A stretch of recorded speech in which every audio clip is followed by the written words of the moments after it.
Wait a minute, Nick. Yes? Take another look at the hanging scroll. Look, at the top. There's a crest there.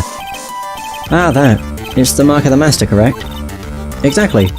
So if you know the meaning of the mark, then you could guess that it was a picture of Misty Faye on there. True, Mr. Godot described what was underneath like this. Clad in her stunning Japanese garb surrounded by the hue and aroma of Western tastes. Oh. Yes, it's possible that he knew what the crest meant. However, he couldn't have known that she was wearing Japanese clothing. Mr. Godot, on the day of the murder, you were hiding at the Inner Temple long before the crime took place.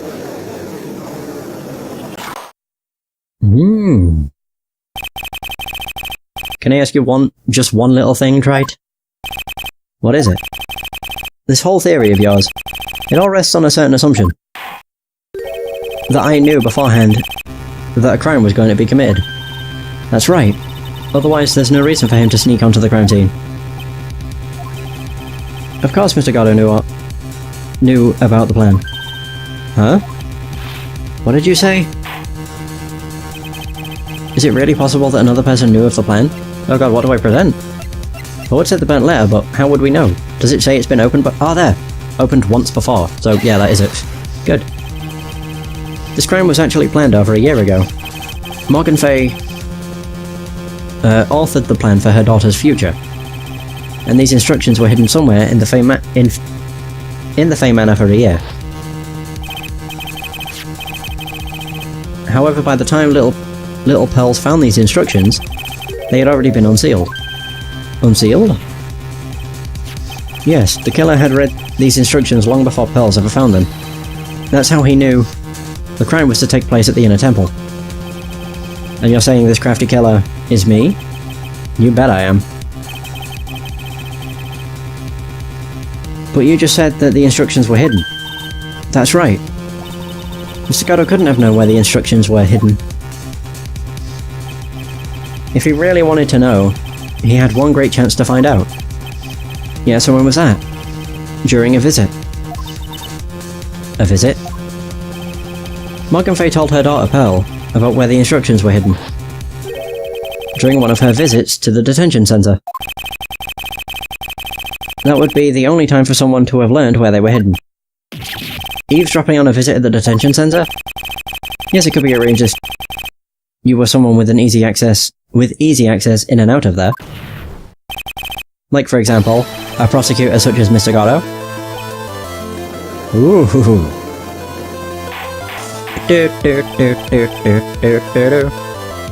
Order! Mr. Godot, you're under fire again. This murder could not have been carried out without prior knowledge. And you were the only one that could have acquired this information before the murder.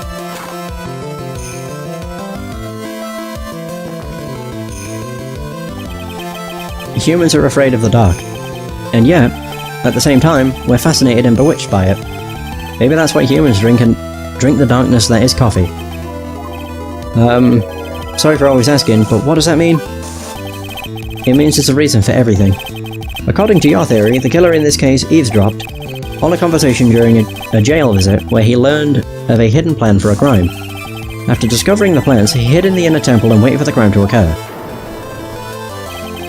Then he ultimately took a person's life. And he did all of that just to protect this witness? That's right. If you're accusing me of this crime, I have to ask you, why would I do this? This girl is nothing but a stranger to me. I've got no reason to go through that kind of trouble to protect her. I am what you see. I am certainly not the type to rescue the damsel in distress. The killer's behaviour is certainly extreme, for lack of a better word. Even considering that the killer wanted to protect this witness's life. His behaviour is still a little too unnatural. So, however, you had a good reason, didn't you, Mr. Godot? An unshakable reason that forced you to protect this witness at all costs. I knew it. You figured it out, haven't you, Nick? Ah. Oh yeah. I guess you were doing your best to cover for Godot. For the same reason, huh?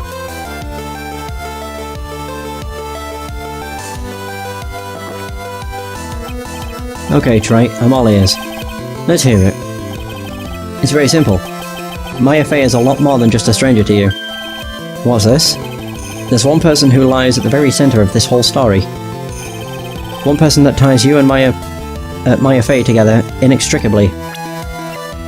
Boom! There's a very good reason why Maya Fey's life is so precious to you. After all, she is Mia Fey's only sister. Mia Fey? You once worked alongside her. That was when you were a defense attorney. Wait a second here. Mr. Godot is a defense attorney? With your Honor's piercing intellect, you must have figured it out by now. The real name of this man who calls himself Godot. His real name is Diego Armando. Isn't that right? Speed drink? Oh. Spits it out. Oh no. The last time someone called me by that name was over 6 years ago. Diego Armando. That name rings a bell. It should, Your Honor. All of this is related to a single case. Yeah, Terry Falls. A case in which a convict named Terry Falls killed himself. Mia Fey's first time in court, the tragic outcome left a deep wound in her heart. She knew that behind it all was a heartless, scheming demoness in disguise. But in the end, Mia couldn't tear off that disguise. However, there was one man who reached out to help her. Diego Armando, a senior defense lawyer at the office where Mia worked. It's my fault. It's all my fault that Mr. Falls killed himself. Mia, you can't cry yet. And then he crushed the cup and made himself bleed. The only time a lawyer can cry is when it's all over.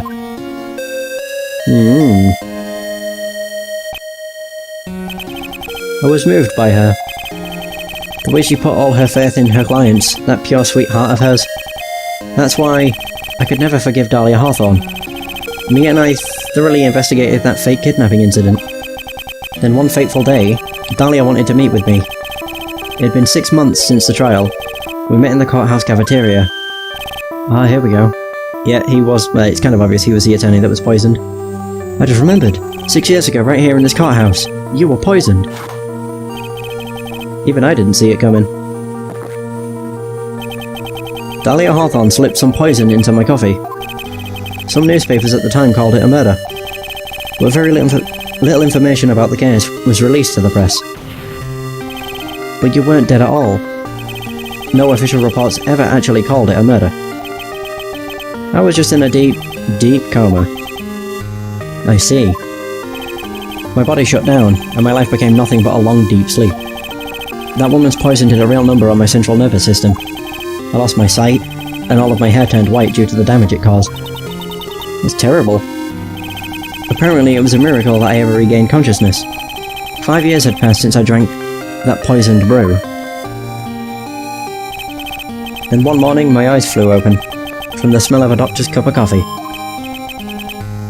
5 years? You were asleep for 5 years? And the worst possible news was waiting for me. That Mia was dead. Mia Fey was dead. From the very moment I opened my eyes. I had already lost everything I thought I had. The woman I loved had been murdered. And the woman I loathed had been sentenced to death. The woman you loathed? The woman who had spiked my scalding hot coffee, Dahlia Hawthorne.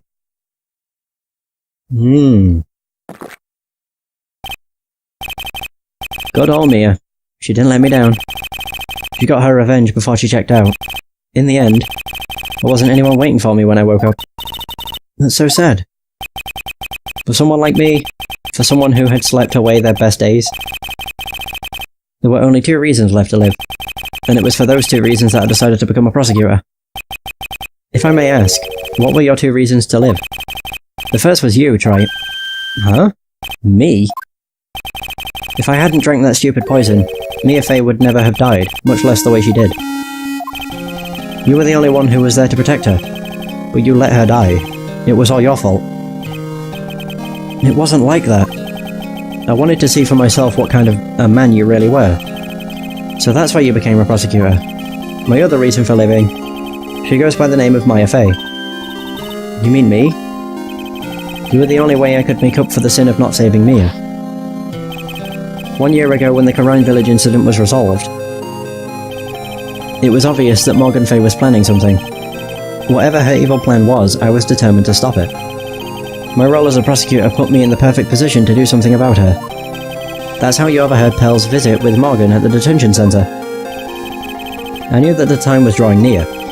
Since I knew the plan, I thought I could foil it. My goal was to outwit the plan. I thought if I could do that, I could keep that girl from being caught up in it. That makes sense. If Pearls had known that the actual purpose of the plan was to kill Maya, she never would have helped out, even if it was a direct order from her mother. Finally, the day of the plan was drawing near. I contacted both of my accomplices. Accomplices? Iris of Hazakura Temple and Misty Fey. I especially needed the help of Iris. She was to take the fall in my backup plan in case we couldn't control Pearl Fair.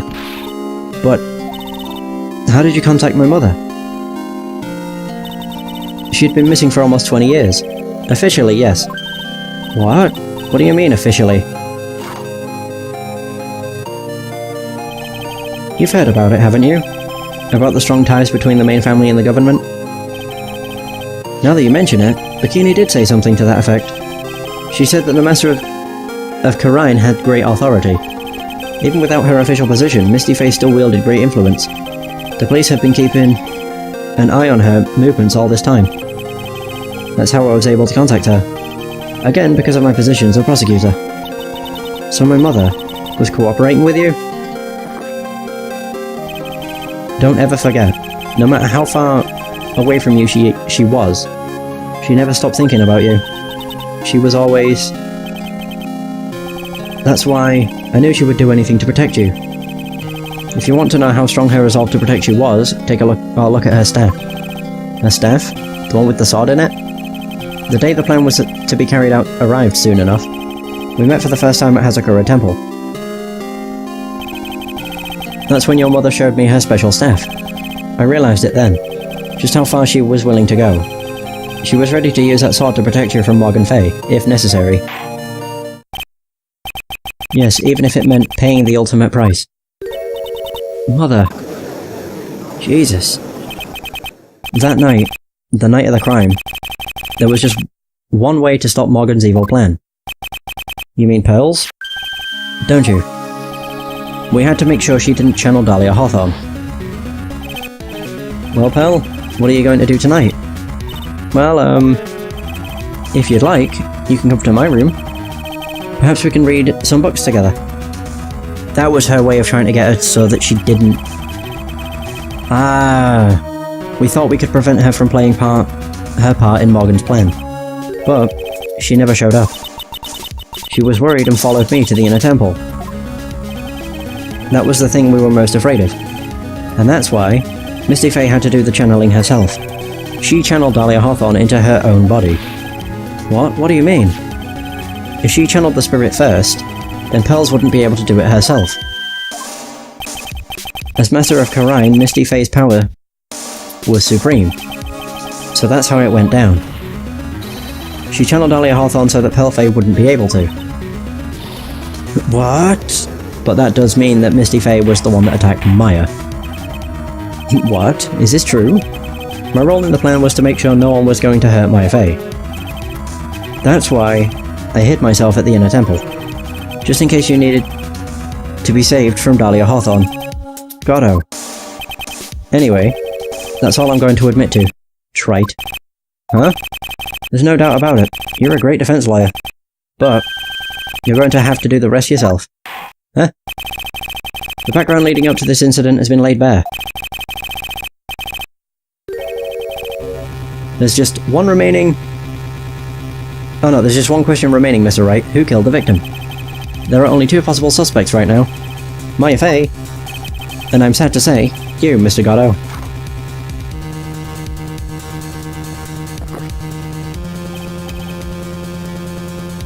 Well, Trite. If you're the real deal, then finish this thing once and for all. Show us beyond a shadow of a doubt that you can finish this on your own. No, Nick. Please don't. Maya. I heard the whole thing. From my sister, in the medical office. That's why I have to protect Mr. Godot.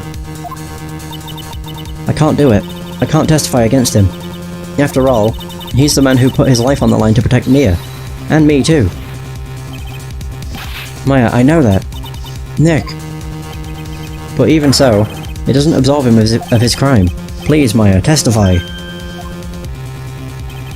Miss Faye, your testimony, please. This is the final testimony. Don't bother trying to hide anything, because I'll know. I want to hear the truth from your own lips. I understand. I'm sure you're right. I'm ready now, Nick. Alright, young lady. Tell us about the moments before you lost consciousness. What exactly happened at the time of the murder? Bloody hell. This is a bloody lengthy trial. Each trial segment has taken about an hour. The time of the murder. Just before it happened, I think I saw some red lights. 3 of them. I thought I'd ask for help, but just then I was splattered with blood. She wasn't dead though. She struck back at the enemy behind her. Suddenly the red lights went out, and the whole area was dark. Just at that moment, there was a horrible scream. Right after that, Dahlia collapsed, and I lost consciousness. Oh. These red lights. I thought you said you don't remember seeing them. I'm sorry. I thought I saw them, but then they disappeared all of a sudden. Huh. Things break, Trite. Even the best of theories. Who was it that stabbed Misty Faye? It looks like you still can't prove it. Maya's telling the truth this time, I know it. The rest is up to me. Ba-ba-da-ba! Well then, Mr. Wright. Proceed with your final cross-examination of the witness. You got it. Time of the murder. I only have one thing that I want to press on. Ugh. And it's right here.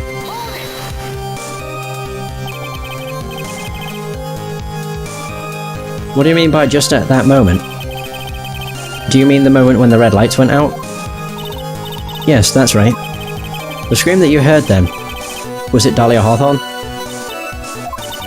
I don't think so. I'm pretty sure it was a man's voice. What?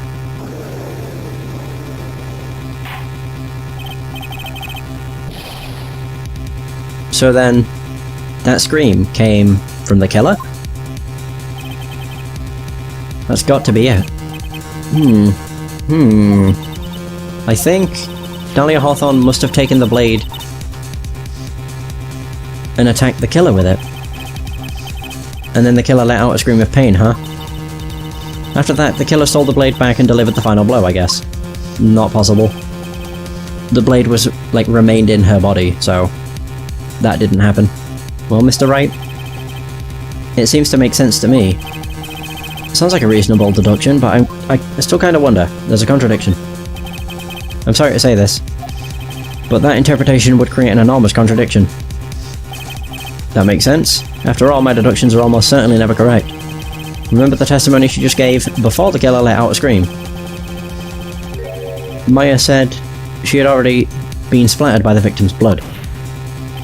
In other words, the blade and the staff had already been plunged into the victim. Is that right? She couldn't have struck back with the sword that was already stuck in her body. The weapon that caused the killer to let out a scream must have been something other than the staff. That dagger. If you're so sure about that, then don't keep us waiting any longer, Trite. There's only one thing I can think of that could have been used as a weapon here. If Dahlia Hawthorne had already been stabbed in the back by the staff, what could she have used to strike back at the killer? Boosh! Naturally, the dagger the killer brought to the scene of the crime. Oh, that's right. I forgot about that. This dagger was found at the crime scene, stuck into a pine tree. Yes, the detective found it, this morning and brought it to me. Dahlia Hawthorne struck back at the killer with this, and she managed to wound him as well. Just because he let out a scream doesn't mean that he was wounded. For all we know, the blood on the dagger could have been from the victim. Have you forgotten that the blood has already been tested? Since we learned it wasn't the victim's blood, it must be the killer's blood. The killer must have a wound somewhere on his body. Ooh.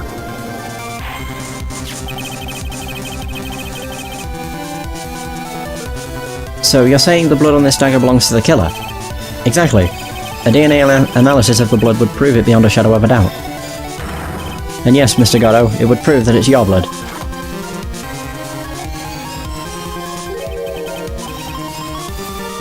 Nice theory, Wright.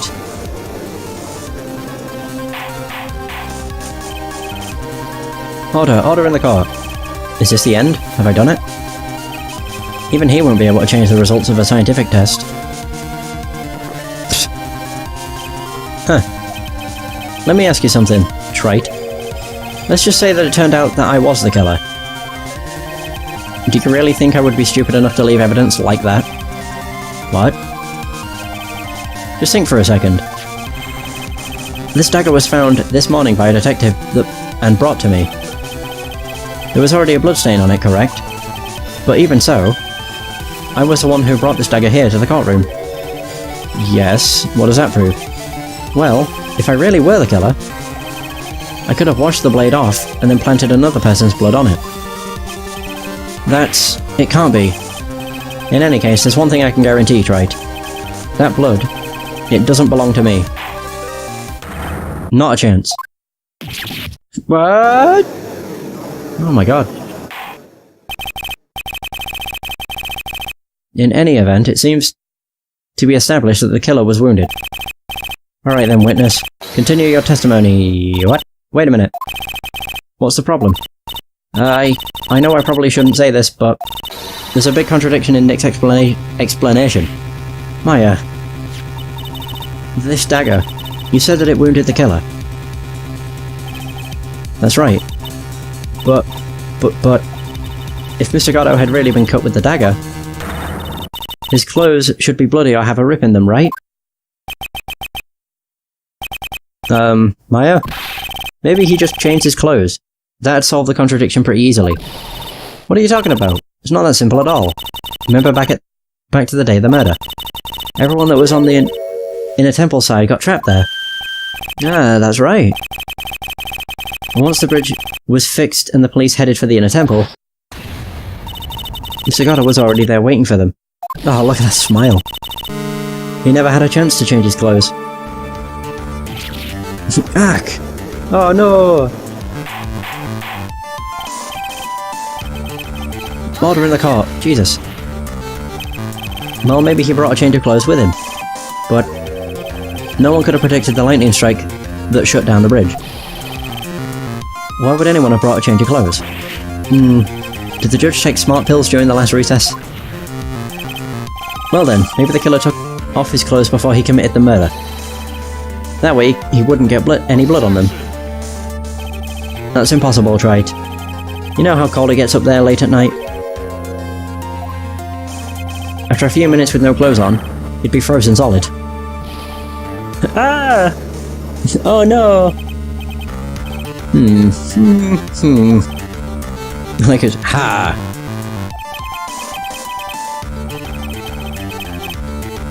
So that's all you've got? I knew you weren't tough enough to finish this.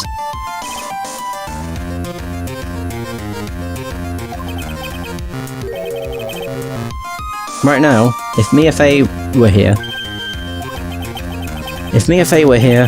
she would have closed the book on this case already. If Mia Fey were here. So come on, Trike, can you do it or not? How about it, Mr. Wright? You've accused Mr. Godot of being the killer. But can you prove it? Have you got even one piece of evidence?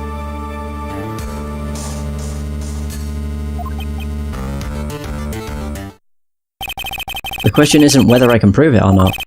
The fact is I have to prove it. That's the only choice I have.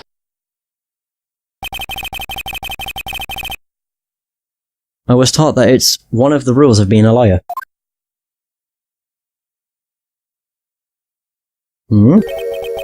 I can prove it.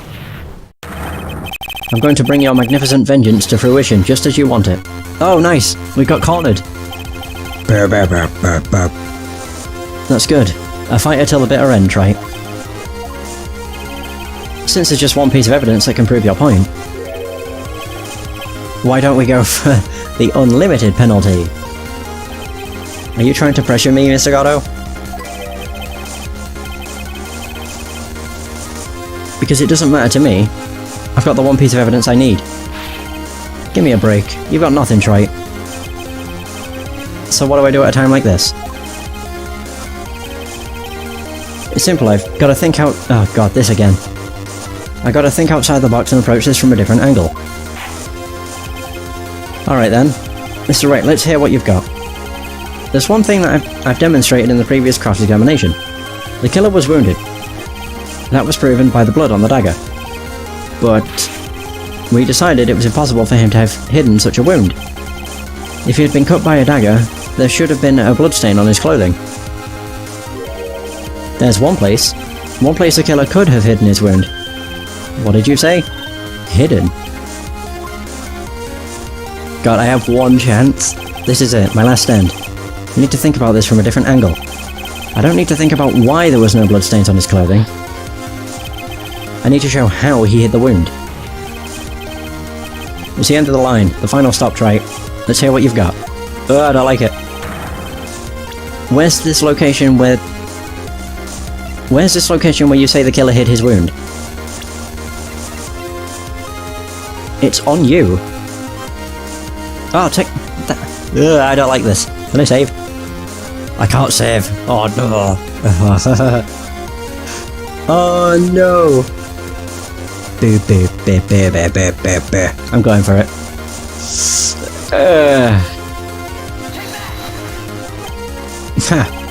I don't know what you're talking about. And frankly, I don't need to know. What I do know is that you'll never be half the lawyer she was. Isn't that right, Trite? Oh god.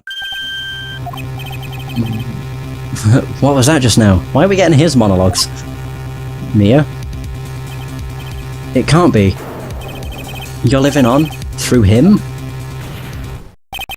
Even as we speak, you're still hiding the wound. Oh my. Oh, that's badass. It's beneath your mask. During the fight, the red lights given off by the killer suddenly disappeared. Seconds later, the killer let out a scream. That's right, your mask went flying off your face. Mr. Godot, would you mind removing your mask? If you have a dagger wound under there somewhere, then I'd say this whole case is solved. God, what's happening? Oh dear! I thought it was gonna, like, explode off his face. Jesus. He's like, whoa! Well, that was quite the spectacle. Yes. Maya's also, like, very sad. What? Of course.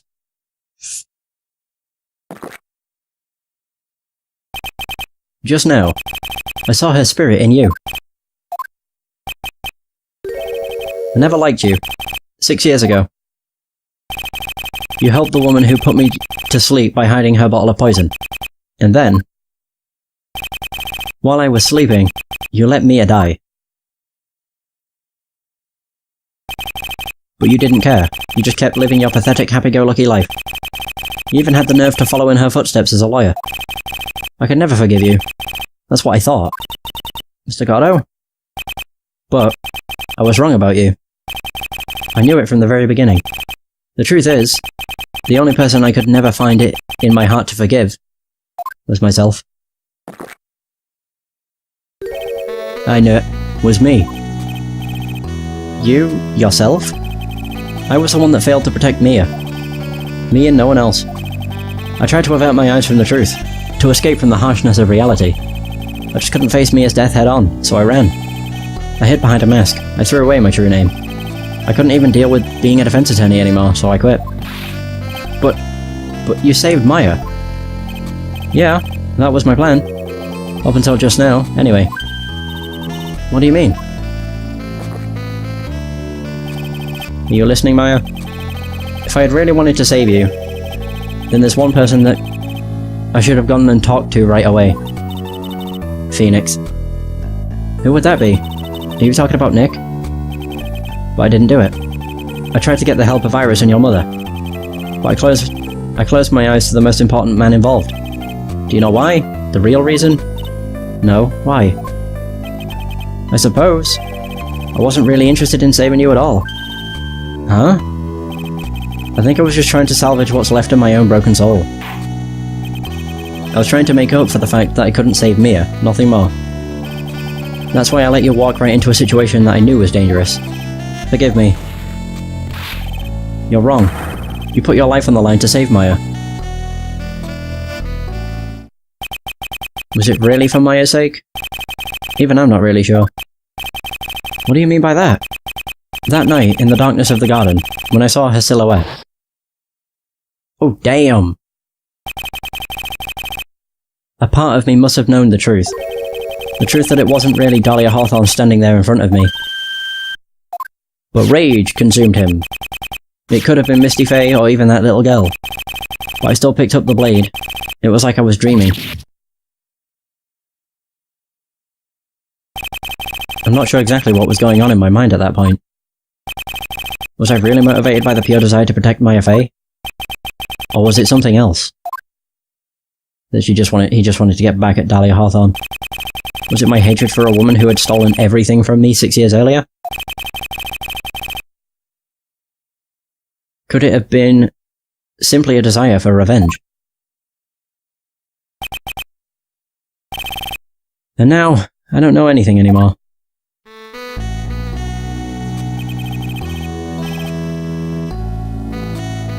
I did learn something today,